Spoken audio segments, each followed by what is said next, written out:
안녕하세요. 정순영의 생쇼의 정순영입니다. 김종인 더불어민주당 비상대책위원회 대표가 20일 공개된 4.13 총선의 비례대표 후보에서 당선 안정권에 배치된 것을 두고 셀프 전략공천 논란이 일고 있습니다. 당내에서는 김 대표의 선택을 두고 총선 이후에도 당에 남아 정치적인 역할을 하겠다는 의지를 분명히 밝힌 것으로 풀이가 되고 있는데요. 김종인 더민주 비상대책위원회 대표는 20일 자신을 비례대표 2번에 배치를 하면서 셀프 공천 논란이 인대대해서 내가 마음대로 하는 거지 누구의 말을 듣고 하는 것이 아니다. 시비를 걸면 아무것도 할 수 없다라고 입장을 내놨습니다. 비례대표 후보 상당수가 자격 논란이 있는 것에 대해서는 더 이상 물어보지 마라. 답변할 의무도 없고 답변하고 싶지도 않다라고 답을 피하기도 했습니다. 이에 대해서 조국 서울대 법학전문대학원 교수는 부도난 회사의 법정 관리인으로 왔다가 당규 개정으로 대표이사가 되더니 이제는 마쿠 실세를 자임하려는 것이 아니냐. 김종인 대표는 권력 행사를 자제할 뿐이 아니다라고 평가를 내놨습니다.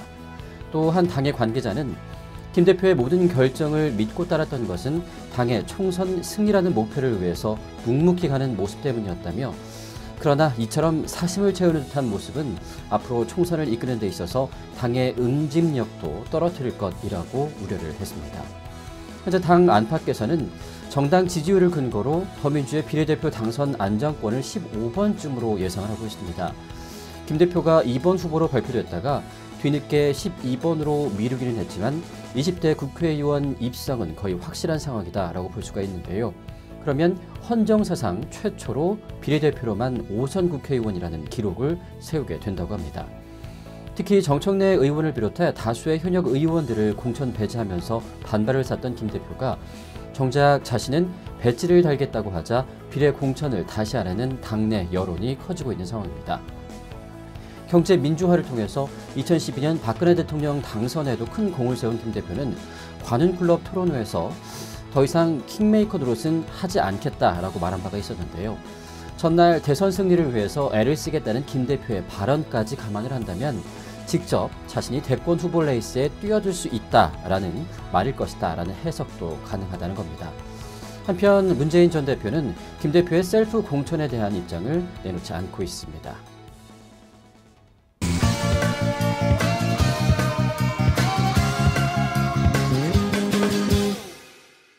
배우 강소라와 남보라가 21일 악성 루머에 대해 법적인 대응을 하겠다라고 밝혔습니다.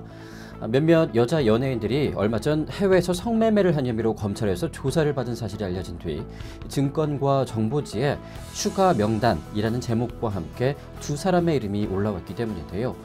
강소라와 남보라 소속사인 윌 엔터테인먼트 측은 그 어느 때보다 더 열심히 활동을 시작하려고 준비 중인 강소라와 남보라였다. 계속적으로 악의적인 증권과 정보지의 입장을 밝히지 않을 수가 없었다라고 설명을 했습니다.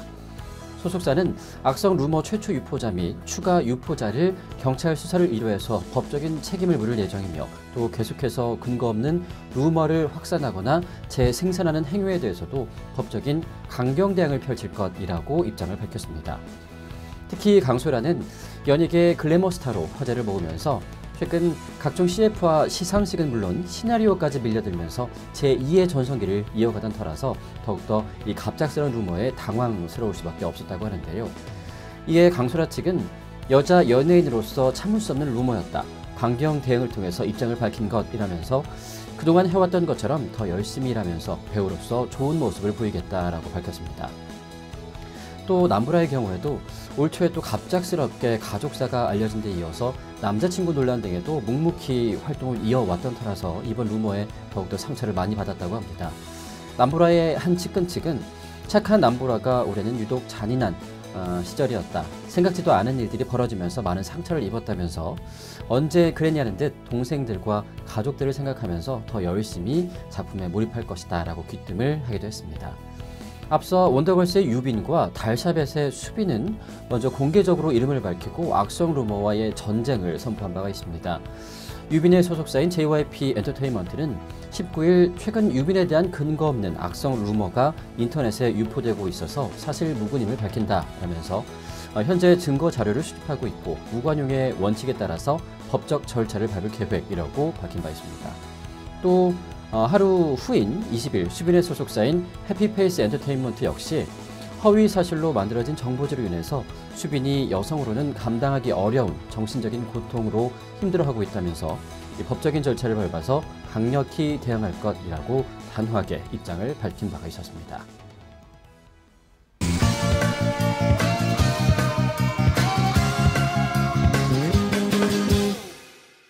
이해훈 전 최고위원과 조윤선 전 청와대 정무수석의 새누리당 서울 서초갑 여론조사 경선 승부가 1% 미만의 격차로 갈린 것으로 전해졌습니다. 이해훈 전 최고위원과 조윤선 전 수석은 서울 서초갑에 지난해 12월 20일 국회 정론관에서 15분 간격으로 출사표를 던지면서 치열한 경선을 예고한 바가 있었는데요. 이해훈 전 위원은 2007년 박근혜 후보 경선 캠프에서 대변인을 지낸 원조 친박이지만 박근혜 정부 출범 이후에는 비박계로 분류되면서 조금 거리가 멀어지기도 했습니다. 반면 조윤선 전 수석은 박근혜 정부에서 여성가족부 장관과 또 청와대 정무수석을 지낸 진박 후보로도 경선을 치른 바가 있습니다. 이 이해훈 위원의 승리로 해서 경선 승부 결과에 대해 여권 관계자들 사이에서는 진박 마케팅, 또 청와대 공천 개입설 등에 대한 거부감이 여당 텃밭에서 역풍을 맞은 것으로 볼 수 있다라는 분석들도 아주 조심스럽게 흘러나오고 있다고 하는데요. 조 전 수석도 20일 밤 자신의 페이스북을 통해서 이번 경선 결과에 승복한다라며 서초갑은 대한민국 정체성의 중심이다. 새누리당의 총선 승리를 위해서 힘을 합쳐주시기 바란다라는 글을 게재한 바 있습니다. 한편 새누리당 공천관리위원인 박종희 제2사무부총장은 21일 조윤선 전 수석을 전략공천 형식으로 20대 총선에 투입할 수 있는 방안이 검토될 수 있다라고 입장을 밝혔습니다. 또 대구 수성을에서 공천 배제가 됐던 비박계 3선 중진 주호영 의원을 비례대표 후보로 선정하는 방안도 함께 거론되고 있음을 시사했습니다. 박 의원은 이날 KBS 라디오에 출연해서 조 전 수석의 전략공천 가능성에 대한 질문에 고려의 대상이 될 수 있다라고 밝혔는데요. 박 의원은 특히 공천 배제에 반발해서 탈당한 진영 의원의 지역구인 서울 용산을 직접 언급하면서 용산 같은 지역에 조 전 수석이 경쟁력이 있는지 면밀히 보고 아까운 인재를 구제할 수 있는 방법이 있는지 연구하겠다라고 밝혔습니다. 용산이 현재 여성 우선 추천 지역으로 지정된 만큼 조 전 수석이 추가 공모에 응할 경우 후보로 선정하는 방안이 논의될 수 있다라는 의미로 해석이 되고 있습니다. 이어서 박 의원은 주호영 의원에 대해서도 워낙 비례대표 수가 빠듯해서 어떻게 될지는 잘 모르겠다. 하지만 정치적 판단이 될 것 같다라고 좀 여지를 남겨두기도 했습니다.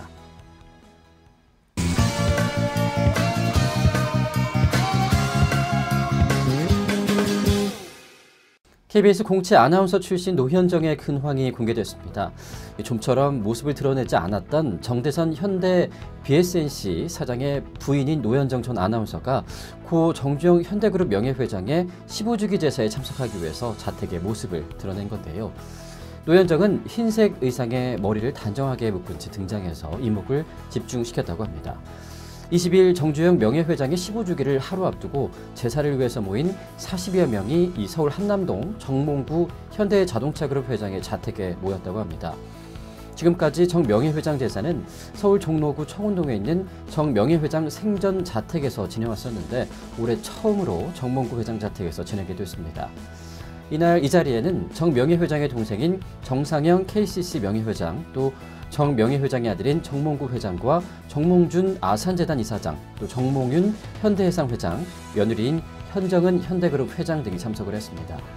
또 정의선 현대차 부회장, 정지선 현대백화점 회장, 정기선 현대중공업 전무, 정대선 현대 BNC 대표와 또 부인인 노현정 전 아나운서도 함께 동참한 것으로 전해졌습니다. 특히 노현정은 지난 2012년 이후에 시 조부모의 제사 등 집안의 경조사를 포함한 공식석상에 두문문출했었는데요. 이번에 4년 만에 모습을 드러낸 셈입니다. 매년 3월 정 명예회장과 8월 변중석 여사의 제사는 범현대가가 모이는 가장 큰 집안 행사인 만큼 노현정 전 아나운서가 참석하지 않은 것에 대해서 여러 가지 의문과 설이 제기된 바가 있었는데요. 이에 대해서 재계에서는 노현정 전 아나운서가 지난 2012년 자녀의 외국인 학교 부정입학 혐의로 검찰 조사를 받게 된 이후 언론 노출을 꺼려서 은둔설이 나돌아온 바가 있었습니다. 노현정 전 아나운서는 지난 2012년 5월 서울의 한 외국인 학교 입학처장인 미국인 A씨와 공모를 해서 자녀를 영어 유치원에 2개월 다니게 한 뒤에 재학 증명서를 발급받아 외국인 학교에 전학시킨 혐의로 다음해 8월 법원으로부터 1,500만 원의 벌금형을 선고받은 바가 있었습니다. 한 관계자는 그동안 집안 행사에 불참하는 것은 개인의 사정이기 때문에 알 수가 없다라면서도 이번 제사에 참석한 것은 집안의 며느리로서 당연한 행사에 참석한 것이라고 말을 아끼기도 했습니다.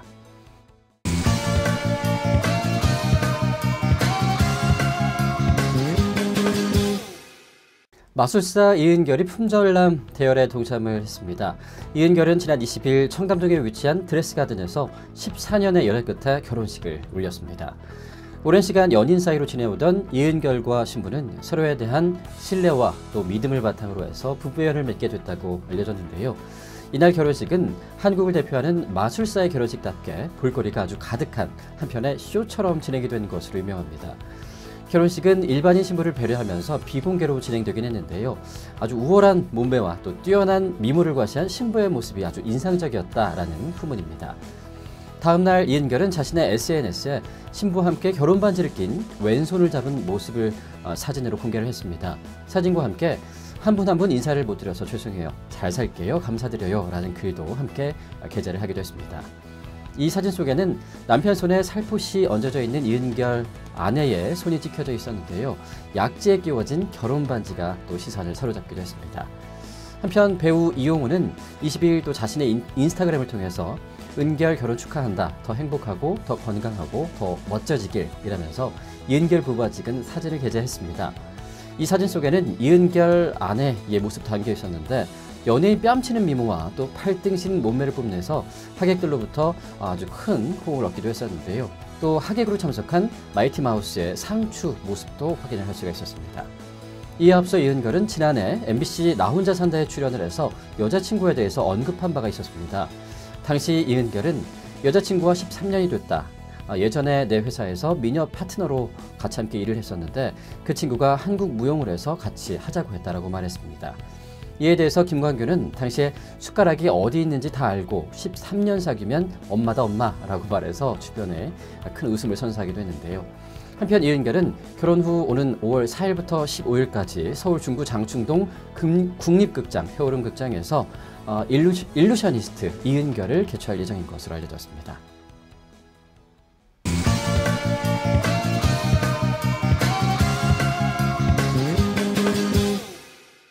성신여대가 부정입학 의혹을 받고 있는 나경원 의원의 딸 학점을 올려줬다는 자료가 공개됐습니다.